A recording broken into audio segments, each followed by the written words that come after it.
कोशिश करेंगे जुड़ने की। शांति भट्ट जी हमारे साथ, यूकेडी नेता हमारे साथ जुड़े हुए हैं। शांति भट्ट जी, अब सवाल यहां पर यह बना हुआ है कि हर साल ये यात्रा शुरू होती है, हर साल अब हजारों करोड़ों श्रद्धालु जो हैं वो यहां पहुंचते हैं।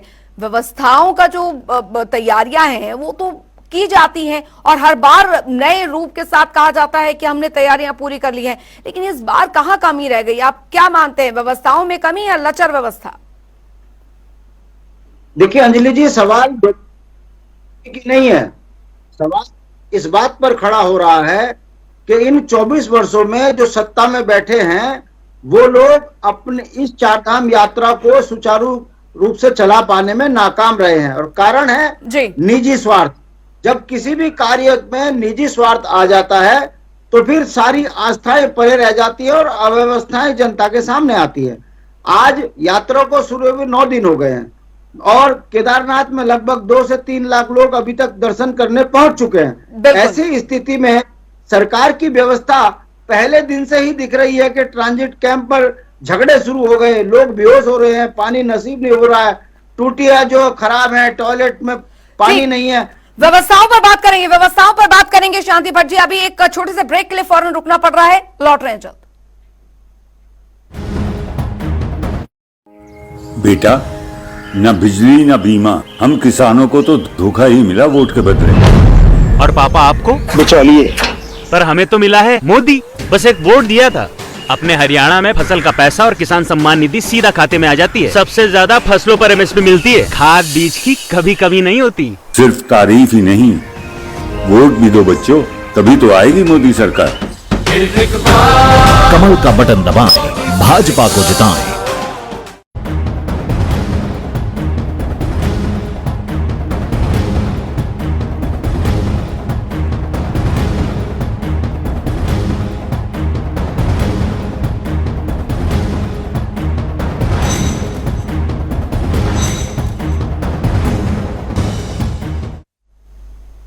ब्रेक के बाद स्वागत है। बात हम कर रहे हैं चारधाम यात्रा, त्राहिमाम। त्राहिमाम ऐसा हम इसलिए कह रहे हैं क्योंकि वहां पर हजारों लाखों करोड़ों जो भक्त वहां पर पहुंच रहे हैं, उनका ये कहना है कि हम यहां पहुंच रहे हैं, लेकिन व्यवस्थाएं अगर थोड़ी चुस्त दुरुस्त होती तो शायद उनके लिए थोड़ी सहूलियत होती। और लगातार इस पर हम बात करें, तमाम मेहमान हमारे साथ बने हुए हैं। जैन जी के पास आऊंगी, लेकिन शांति भट्ट जी हमारे साथ लगातार बने हुए हैं। शांति भट्ट जी कह रहे थे ब्रेक पर जाने से पहले कि देखिए, बात व्यवस्थाओं की यहां पर होनी चाहिए। अब क्यों ये लचर व्यवस्था बनी हुई है? शांति भट्ट जी, आप अपनी बात पूरी कीजिए, फिर मैं जयंत रमोला जी के पास जाऊंगी।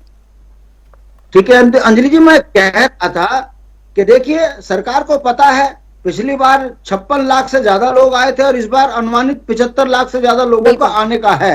ऐसी स्थिति में आप देखिए, हरिद्वार के अंदर ही यात्री परेशान है। सरकार की व्यवस्थाओं की पोल खुल गई है।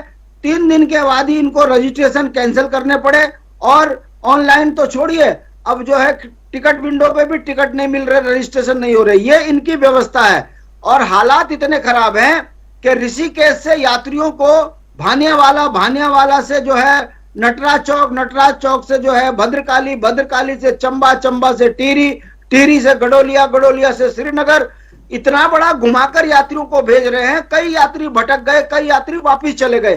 कहने का मतलब है, जब इनको पता है कि यात्रा ने आना है, यात्रियों ने आना है, तो ये अव्यवस्थाएं क्यों? और अब श्रीनगर के अंदर इस कदर जाम लग रहा है कि हर यात्री सवाल खड़ा कर रहा है और खासकर परेशान वो व्यक्ति हो रहा है जो एक्चुअल श्रद्धालु है, बुजुर्ग है, जो बेचारी माताएं 75 साल की बुढ़िया हैं, उन लोगों को दिक्कत हो रही है और सरकार व्यवस्थाओं के नाम पर अब एक दूसरे के ऊपर आरोप लगा रहे हैं। हमारा ये कहना है कि देखिए अंजलि जी, उत्तराखंड के अंदर 3 तरह की यात्राएं गर्मियों में चलती है। एक तो पर्यटन, दूसरा धार्मिक और तीसरा जो ये अभी सावन के महीने में कांवड़िए आते हैं। और तीनों का एक साथ यहाँ आने का मतलब होता है, हरिद्वार, ऋषिकेश, श्रीनगर के लोग बिल्कुल अपने घरों में कैद होने के लिए मजबूर हो जाते हैं। और ये हाल केवल अभी का नहीं है, पिछले अगर आप 10 से 15 सालों में देखेंगे, ये हाल क्यों बना हुआ है? ये हाल क्यों बना हुआ है? किसकी गलती है यहाँ पर? क्यों व्यवस्थाएं पूरी नहीं की गई?